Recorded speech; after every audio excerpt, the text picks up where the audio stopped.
Chapter 10. Disorient Express. A cry echoed throughout the simulated night on board the A-36 airship, interplanetary spaceship of the Albion Imperial Space Service passenger and freight line. The cry was followed by several moans and sobs. It was clearly a woman's voice, and she was just as clearly in a great deal of distress. These sounds were coming from the rear section of the ship's passenger gondola, first-class accommodation. A final scream erupted from that same mysterious tortured individual, far louder than those which had preceded it. If they had not already been awakened by the previous outbursts, this ultimate cry was heard even by the party from the Albion Imperial Museum in standard class. This included the Doctor and Romana. The two Time Lords poked their heads out from between the curtains of their bunk bed berth and stared aft, towards the rear of the gondola, trying to trace the source of the voice. Between standard and first class lay the observation lounge, which also served as a dining room for the ship's passengers. Both here and in the corridors to either side only a few lamps were on to give the subdued lighting appropriate to the hours of darkness. As such, neither the Time Lords nor the other companions, Lou, Nathan and Timmy, whose heads had now joined theirs in curious vigil, could make out anything in the dimness of the first-class corridor. The scream must have been loud enough to reach the crew quarters since the door to the flight deck eased open. Through it peered the ship's passenger liaison officer and steward, Sub-Lieutenant Philip Leslies. The Doctor was about to engage him in conversation, to try and persuade him to investigate the strange cries with them, when all such persuasion became redundant. A tearing, crashing sound came from the direction of first class. This was followed by an oddly slapping, scuttling noise. Naturally, from that distance and in the poor illumination, they could see nothing of the cause. The Doctor hopped down from the top bunk, burst completely through the curtains, and stood facing the sub-lieutenant, hands on hips, jacket flapping around him. The steward stepped fully through the door to the flight deck and closed it quietly after him. He turned and beamed cheerfully at the Doctor, awaiting any requests. "I assumed you were going to find out what all that was about?" the Doctor asked him firmly. Philip Leslies continued to beam reassuringly at him. "Oh, hello. The Doctor, isn't it? So lovely to see you again. Find out? Oh, you mean all those odd noises? Well, I suppose I should take a little peek. Passengers in distress and all that. Right up my alley, so to speak. Rather." The Doctor gave him room to pass as he headed aft, but then fell into step immediately behind him. Romana kept pace with the Doctor, while Nathan, Lou, and Timmy were only a step or two behind. They walked through the dining area until they were next to the small galley compartment, which filled a section just prior to the first-class corridor itself. As they passed the open entrance to this kitchen, the Doctor thought he heard a faint scratching sound coming from within. "Excuse me, Sub-Lieutenant, but does this ship have a rat problem?" The steward looked a little perplexed by this unexpected question. "Rats, sir? I hardly think we'd allow that. The captain likes a tight ship, and that includes all the foodie stuff, too. Yes, we have a ship's cat keeping everything tickety-boo in the rodent department. Never seen a rat or mouse on board, so he must be doing a splendid job." Romana frowned. "A cat sounds very sweet, but much like your rats and mice, I've not seen any sign of it." Philip Leslies beamed at her. "Oh, he almost never leaves the galley. He knows that's where the food is. Crikey. Not that I mean the galley's full of rodents," he added hurriedly. "I just mean he knows that's where his Mia's cat food is kept. Terrific brand, by the way. He is a Mia's cat, it seems. Rest assured, we don't have any rats or mice on board the A-36. The Doctor nodded to himself, satisfied as to the source of those sounds at least. They now moved on to the first-class corridor proper. Walking beyond the cabin previously occupied by Dr. Newgati and his manservant, they saw an inexplicable scene of wreckage and destruction. On the side of the corridor which had previously homed Rongad, the Argond, next door to his former room, in fact, there was a ragged hole torn through that cabin's door. The hole started at ground level and was roughly circular, around 1.5 feet in diameter. While the door was made of lightweight materials, thin panels of some plastic-like substance with some aluminium struts to reinforce them, it was clear the hole had been made with quite some force. It was also evident from the shards and fragments littering the corridor that it had been blown out from the inside. "Whose room is this?" the doctor asked as they stared at the still closed door. "Oh, I say, I do hope she's all right," Sub-Lieutenant Leslie said with some concern, his smile eradicated for the time being. "She?" Romana asked. "Oh, yes, rather, certainly she. Oh, I see what you mean. Who's she?" "She is the beautiful and vivacious Marina Delamere." Philip Leslie's was beaming once more as he identified the owner of the cabin. Everyone else was rather nonplussed by the revelation. Everyone except Nathan Ivan. "Marina Delamere!" the detective gasped, unable to hide his shock. "Do you know her?" Professor Lou Halbert asked. Nathan's expression morphed from shock to panic. "Well, not personally, of course, never met her, but she is a rising star of the stage, so I understand. A jazz singer, I heard. Apparently she's about to break in big in the movies. Surely you must have heard of her." Lou looked puzzled by his explanation. "No, never heard of her. I suppose I don't spend as much time as you or Arthur or Timmy chasing the latest bright young thing to hit the theaters," she pronounced airily. "I've never heard of her either," Timmy said sullenly. "Well, I guess in my line of work it pays to keep an eye on the gossip columns," Nathan said defensively. "And watching the theater folks tends to just be day-to-day preparation. You'd be surprised how often they end up in one case or another." Everyone seemed to feel this topic had run its course and looked back to the ruined door. The doctor studied Nathan for a moment longer, then also turned his attention back to the cabin. "I don't think we're going to learn much more from out here. Sub-Lieutenant, perhaps we should look inside. Make sure Miss Delamere is safe and unharmed," the doctor suggested helpfully to the steward. "Oh, I say, rather toot sweet." With that, Leslie's fumbled with his keys for a moment before selecting one, trying it, discovering it was the wrong one before finally trying another and successfully opening the door.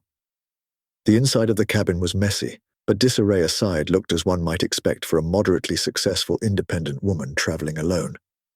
There were a couple of trunks against the right wall, with some dresses, mostly white, dangling from a rail above them. It was the bed attached to the left-hand wall, which gave the first hints of the unexpected.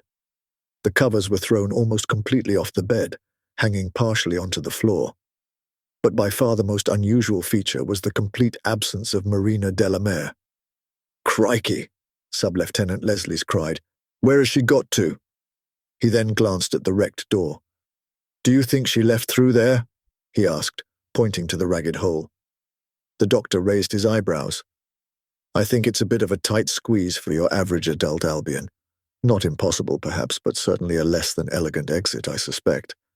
More importantly, I doubt any ordinary Albion could have thrown themselves through the door at floor level, certainly not without considerable help and damage." Philip Leslie's frowned as he attempted to assimilate this molehill of new information. While this exchange had been going on, Romana had been examining the bed more closely. "Tell me, Mr. Leslie's, was Miss Delamere pregnant?" The reactions of those gathered in that tiny room were surprisingly varied. The doctor simply gave a hint of a knowing smile and a nod of approval. Lou and Timmy both frowned, trying to understand the sense in her question. Nathan's mouth opened and closed like a fish, while his eyes darted to and fro as if looking to escape. Only the steward himself seemed to treat it as a normal, everyday question.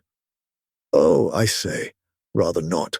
She was as svelte and sleek as a cat when she came on board," he announced cheerfully. With these words, Nathan's mouth closed and his demeanor seemed to calm a fraction. Then the sub-lieutenant frowned, as a thought had the temerity to elbow its way into his head. "Although she did seem to take quite a liking to the ship's food. Not that the galley's service isn't top-notch, as you all know, but she did seem to be piling on the pounds rather quickly over the last few days. Quite astounding, really." "Yes, the cook must be very pleased," the doctor said slowly and thoughtfully. Then he turned to Romana. "Why did you ask?" Romana patted the sheets on the bed. "I was reminded of something poor Penny Cowley said earlier in our voyage, about seeing someone in the early stages of pregnancy, a woman in white. Then there's the state of this bed. It's a complete mess. Sheets pulled everywhere, and they are drenched in sweat and possibly other fluids to judge from the feel and smell of it." Several of the others grimaced at these observations, while the doctor simply nodded approvingly once more. Nathan looked worried again. "All very interesting and anatomical," Lou chipped in impatiently, "but this does nothing to solve the mystery of the missing woman, the destruction of the door, or what danger the ship, passengers and crew might be in." "Quite so, Lou," the doctor agreed, a little frostily. "I suggest we start by searching the immediate vicinity for signs of Miss Delamere and whatever did this to the door, assuming they're not one and the same."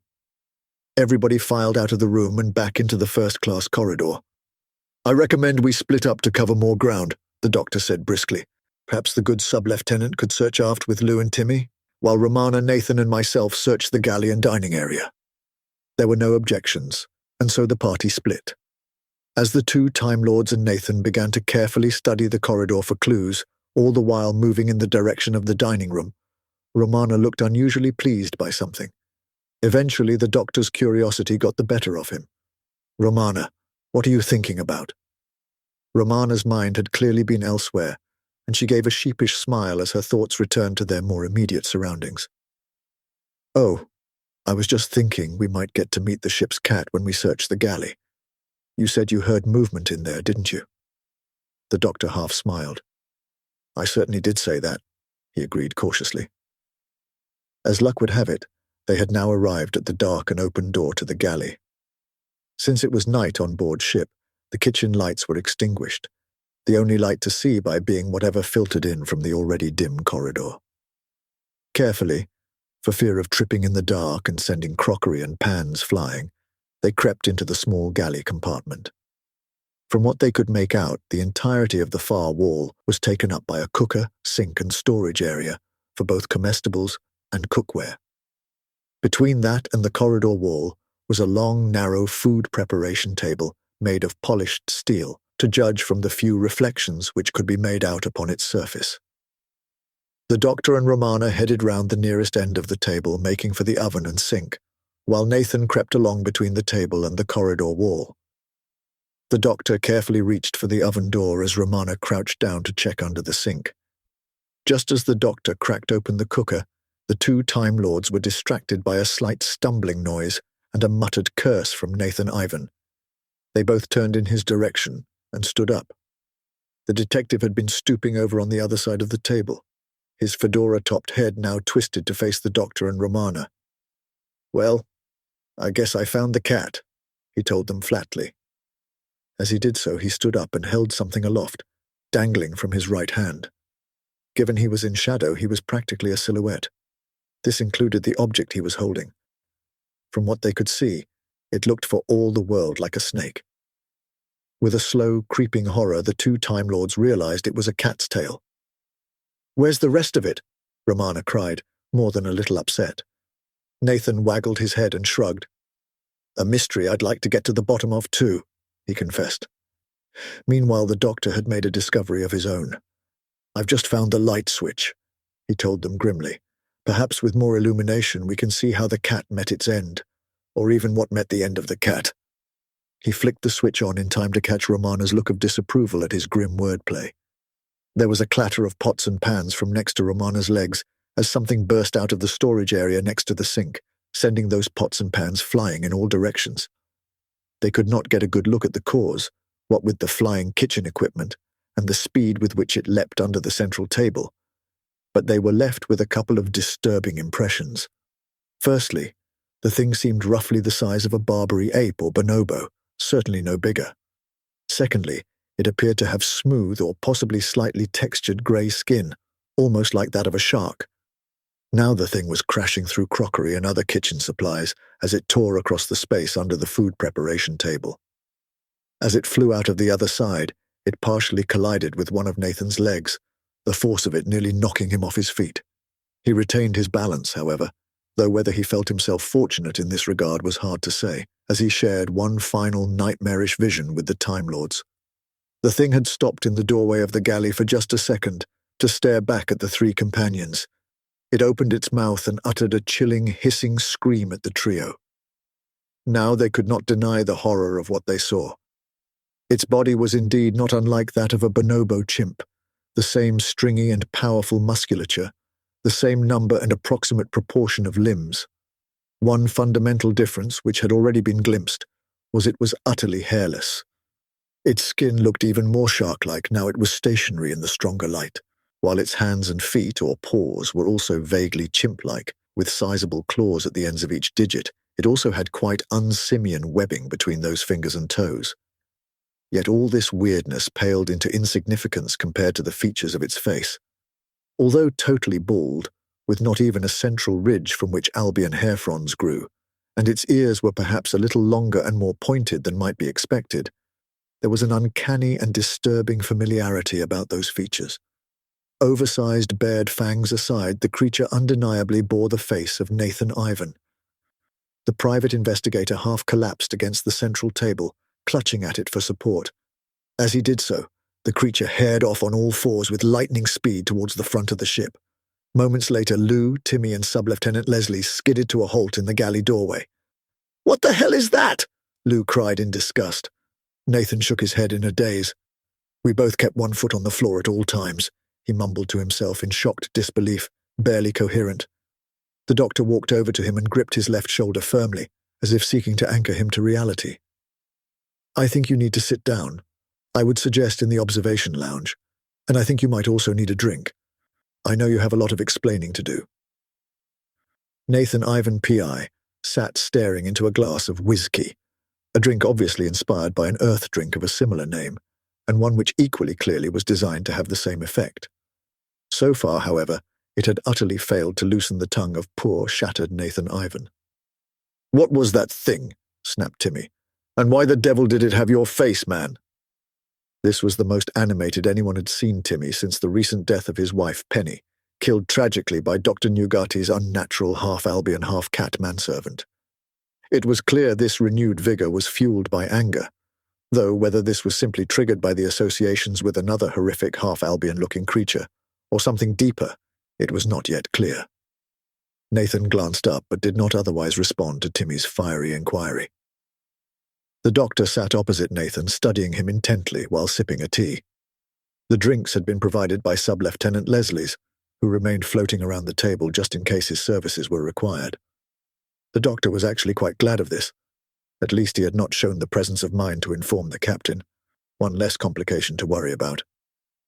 "Tell us what happened at Croydon Aerodrome," the doctor said simply to the detective. Nathan's eyes widened and his head snapped up. "How did you know?" he asked incredulously. "How could you know?" The doctor gave a secret smile. "I hardly know anything," he said with uncharacteristic modesty. "But I'm afraid you've been letting slip too many fragments of information. I was bound to put all those twos together. They make quite a sum, you know." Nathan frowned at him, unbelieving. The doctor decided to offer him a little more. "I remember how disheveled you were when we ran into you in the corridor in Croydon Aerodrome.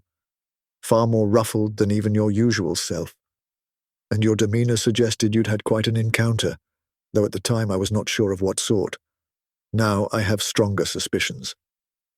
Nathan lowered his eyes and shook his head. "It was supposed to be a secret. I gave my word not to tell a soul." The doctor waggled his head. "Well, it seems a little late for that now. The cat is well and truly out of the bag. Or in this case, the cat has been eaten by whatever was let out of the bag.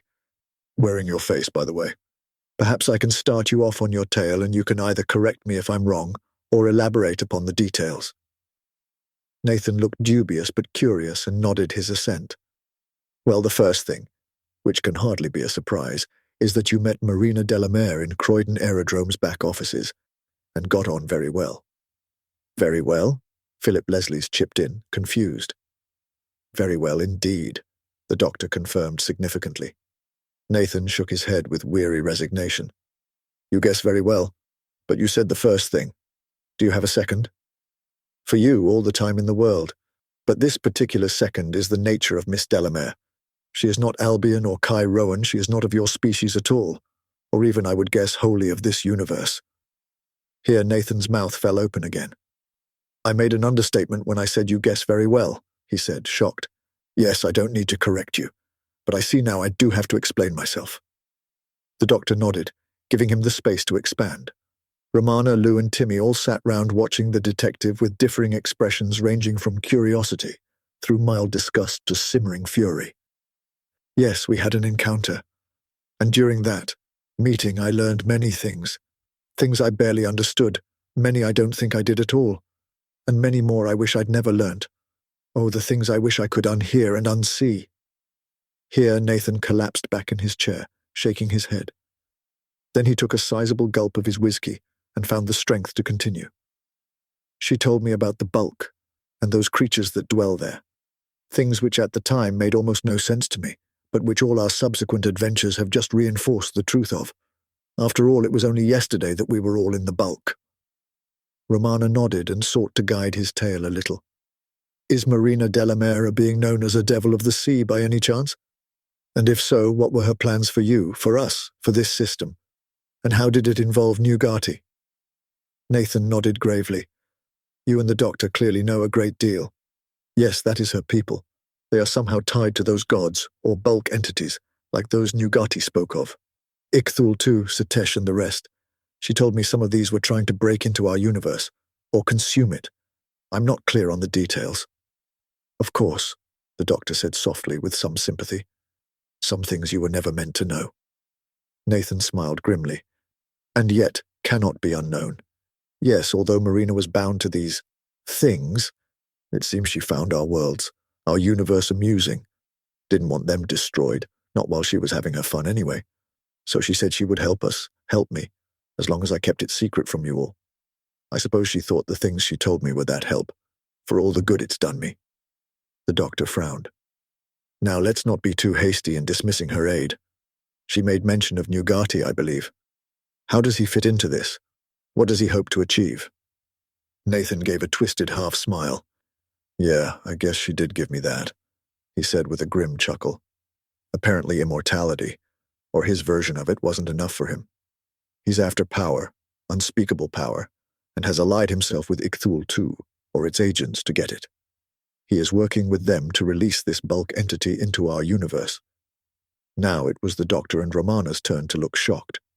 But that's insane, Romana cried. Doesn't he realize that would mean the end of our universe as it is consumed by this bulk entity? And he gets consumed along with it. Where's the gain for him? Nathan chuckled grimly once more. I guess he thinks those bulk guys look after their own. I'm also guessing he has no idea he's not one of their own. They probably don't even know he exists. The doctor nodded. The myopic vision of the power-hungry, he agreed. But still, it seems something has come from your liaison with Marina Delamere after all. We now know something of Newgati's intentions, what we're up against, and what we have to prevent. There was a crash. Timmy Cowley had slammed his own whiskey tumbler down on the table, smashing it to pieces. Oh, I think more came from that liaison than just tales of the unknown. It looks just like its father, for God's sake, Timmy spat out contemptuously, rising to his feet. What a pity Penny isn't here to see this, he continued, sneering. She always loved children. What a shame she's not here to play with your darling little offspring. Lou stood up and pulled Timmy back down into his seat, taking her own again as she did so. What are you talking about? She snapped impatiently at him. We left Croydon Aerodrome less than a week ago. How could that thing possibly be his child? The doctor found himself reluctantly confirming Timmy's accusation. Unfortunately, Mr. Cowley is factually correct, even if his ire towards Nathan is disproportionate and misplaced. I have little doubt, from the evidence we've seen, Romana and myself, that the gestation period of the devils of the sea are not necessarily bound by Albion or human norms. But as to Nathan's culpability, I suspect they may also have some mind-controlling telepathic abilities, which would have made him more amenable.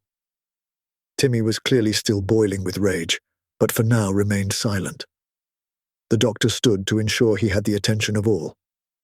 Whatever the origins of this creature, One thing is clear. It cannot be allowed to run free throughout this ship.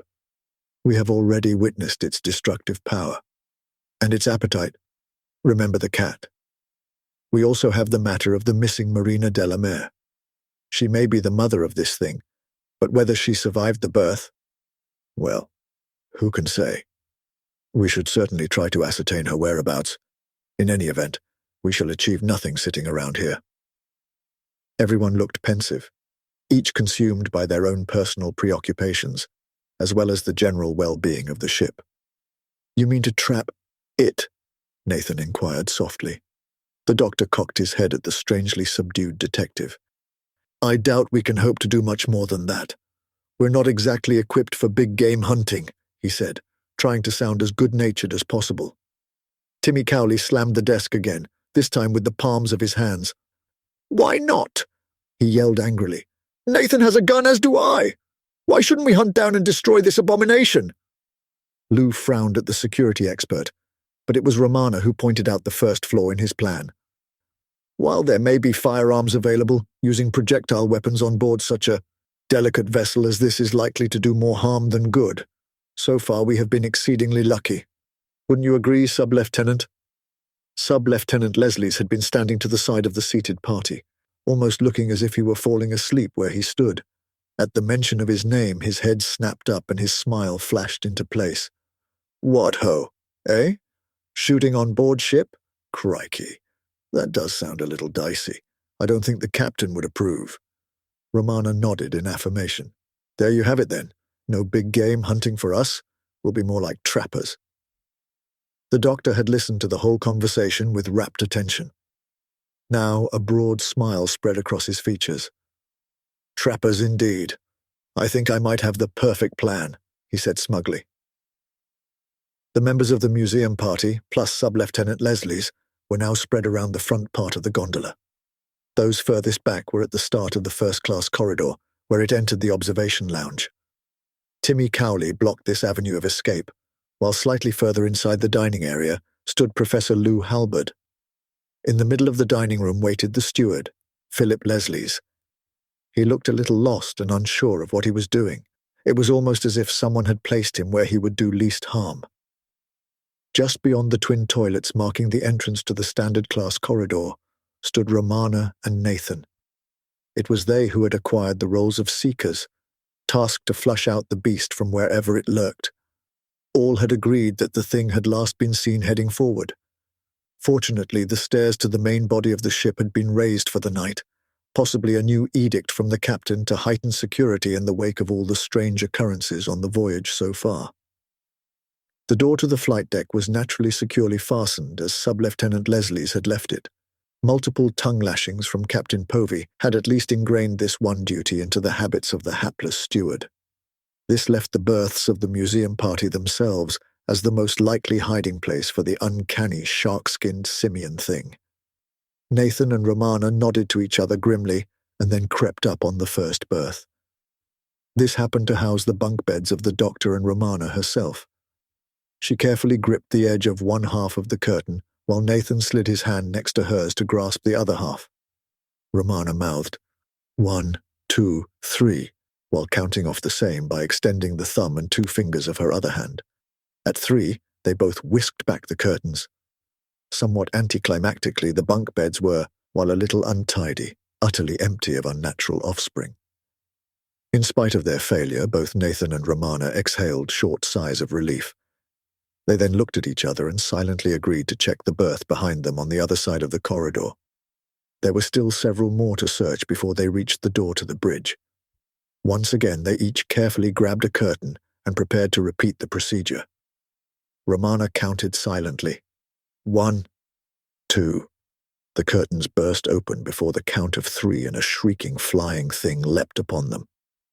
Nathan bore the brunt of the attack. The creature had its webbed, clawed paws around the detective's throat, its teeth gnashing mere millimeters from his face.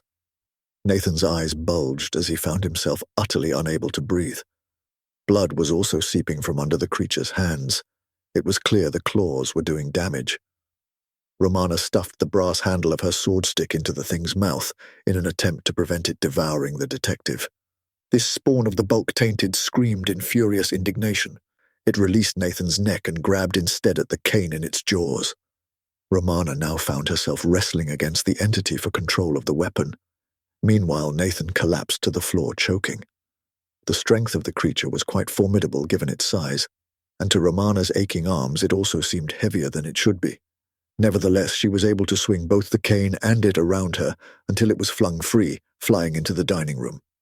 "Quick!" Romana cried. "Herd it this way! Don't let it leave the observation lounge!"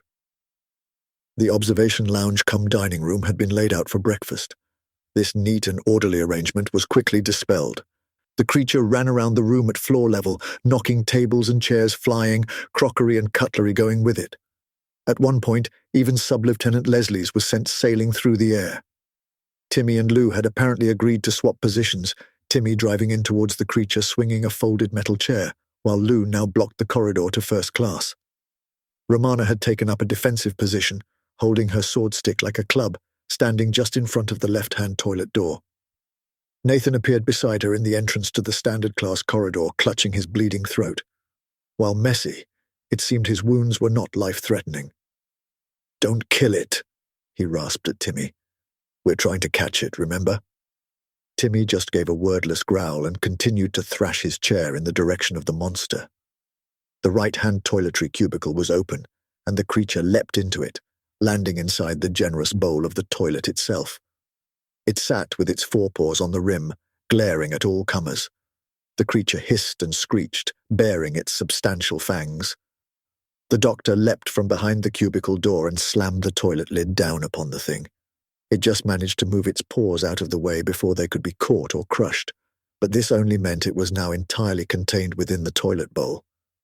The lid was quite a substantial heavy-duty metal hatch, and the doctor sat down upon it to help keep it secure, confident it could bear his weight. He crossed his legs, placed his hands on his knees, and smiled with satisfaction. The smile melted away as he saw Timmy Cowley pelting towards him. "No!" Nathan cried, realizing too late Timmy's intention and too slow to intercept him. Timmy elbowed past the doctor, reaching for the cistern behind him. He pushed the flush lever. There was a hefty clunk, accompanied by a roaring whoosh. The toilets of the Imperial Space Service ships were of a simple yet effective design. They would only operate once the lid was down, but once secured, they became a primitive airlock. Upon flushing, the bottom of the toilet would fall completely open, while the air, liquids, and whatever else was in the toilet would be ejected into space due to the air pressure in the bowl versus the vacuum outside. A motor would then automatically close the bowl again, allowing further usage. Nathan slumped to the floor, his head in his hands. "So that's it. You killed him," he spat bitterly at Timmy Cowley. "Left him to die in the cold vacuum of space." Somewhere in the recesses of the first-class corridor came a faint sound like a door opening and closing. Probably one of the other passengers roused by the night's raucous shenanigans. Doubtless they too needed the toilet by now, which, for first class, were located at the very rear of the ship, near the secondary set of stairs to the main body of the vessel. Romana had been considering Nathan's words while staring out of the window. "Not necessarily. It seems we've just re-entered atmosphere, the upper reaches at least." It was true. As they all moved to the windows, the doctor included, they could see the curve of Cairo beneath them. A predominantly sandy globe with sparse seas and rivers, a few shallow time-worn mountain ranges, and one tiny solitary ice cap. Clearly the hemisphere with the snowy pole must be enjoying the planet's winter. The sight of all this planetary splendor and beauty did nothing to lift Nathan's spirits. So instead of suffocating, he burns up on re-entry, or makes one hell of an impact crater. The doctor raised a finger. "Not necessarily," he began cautiously. "We are, after all, talking about a juvenile devil of the sea. Who's to say what means it may have available to slow its descent? I certainly couldn't tell you. All may not be as bleak as you think." Nathan looked far from convinced. Timmy showed no signs of remorse, but, to judge from his expression, neither had his actions granted him the happiness or satisfaction he may have sought. "I just wish I knew where the mother had got to," the doctor continued, largely to himself. "She might have more valuable information, particularly when it comes to Dr. Nugati's insane scheme." For the first time in quite a while, Sub-Lieutenant Leslie spoke up, obviously inspired by the opportunity to be useful. "Oh, I say, I suppose she may have gone to her other cabin," he said thoughtfully. All eyes turned upon him with varying degrees of disbelief. "Other cabin?" Lou said impatiently. "Why on Albia didn't you tell us about that before?" Crikey. It just sort of slipped my mind," the steward said sheepishly. "Where is it?" the doctor asked wearily. Largely oblivious to the doctor's tone, Leslie's own voice brightened again at the thought of lending a hand. "Oh, you see, that's why I forgot about it as a room. Miss Delamere rented the cabin you saw and the adjoining one. She wanted to use that as extra storage space for costumes and whatnot. At least, I think that's what she said. So you see, I rather saw it more as an extra wardrobe." The doctor rolled his eyes.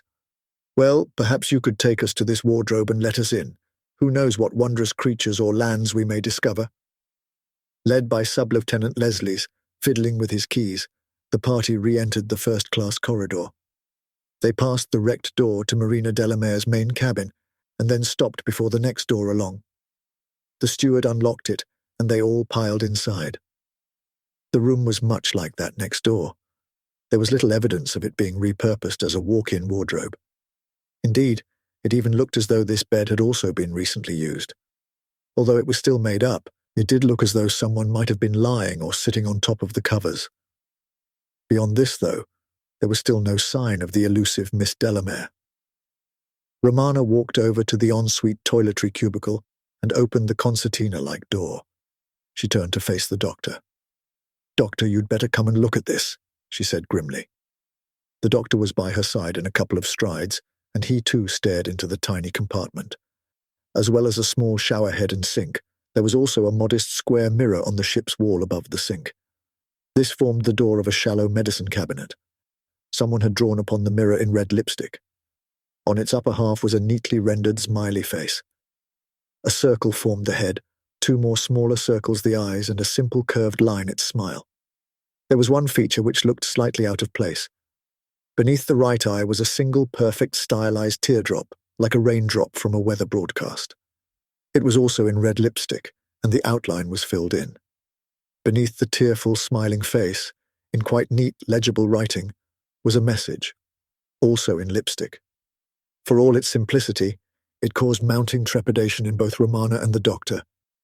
It read, "Who should I help now?"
Masters, mistresses, the Doctor requires materials in order to maintain the TARDIS and ensure continued functionality. He similarly requires carbon-based comestibles to sustain his own biological functions and existence.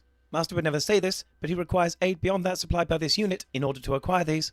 To aid the Doctor in his various tasks and creations, this can be most effectively achieved via Patreon or Substack subscriptions, or through donations directly to PayPal. Or if you desire physical goods in return for your contributions, written accounts of my travels with the Doctor are also available on Amazon.